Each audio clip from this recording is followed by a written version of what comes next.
Bonjour, bienvenue au Café de la Photo. Tiens, c'est votre première fois ici? Très bien, laissez-moi vous présenter l'établissement.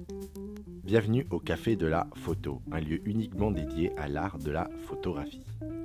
Ici, comme le café du cinéma et du musée, vous avez un menu du jour avec une photo présentée ainsi que le travail de son photographe. Alors, vous laisseriez-vous tenter par un menu du jour? Très bien, parfait. La photo du jour est Golfer de Harold Edgerton, prise en 1937. Cette photo représente le joueur de golf Walker Evans en train d'effectuer un swing.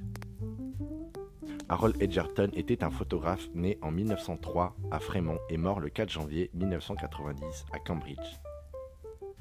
Edgerton était un photographe célèbre et important car c'est l'inventeur de la photographie stroboscopique à flash multiple, ou plus précisément la photographie à haute vitesse.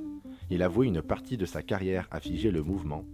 Il est célèbre pour sa photographie de la couronne parfaite formée par la chute d'une goutte de lait prise au millionième de seconde. Edgerton ne se revendiquait pas comme un photographe ou un artiste, mais comme un scientifique. Il a d'ailleurs énormément apporté au monde de la science en changeant à tout jamais la manière de capturer des images. Il a d'ailleurs aidé Jacques-Yves Cousteau à fabriquer un appareil photo aquatique disposant d'un flash électronique. Puis il a mis au point un sonar qui permettra à l'explorateur océanographique de trouver la carcasse du Britannique, un paquebot qui avait coulé en mer Égée le 21 novembre 1916. L'objectif du photographe était de faire ressentir la force du golfeur et l'énergie qu'il transmet au club avant de tirer sur la balle. La photo peut faire penser à un montage où on aurait superposé des photos, mais il s'agit bel et bien d'une seule et même photo.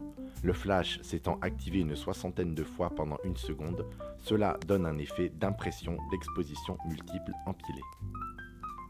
Aujourd'hui, la photographie à ultra haute vitesse est la norme pour la photographie contemporaine, en particulier pour l'entraînement sportif et l'étude de mouvements.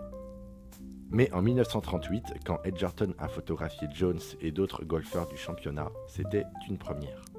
Il a d'ailleurs pu photographier de la même manière un tennisman et une femme faisant de la corde à sauter.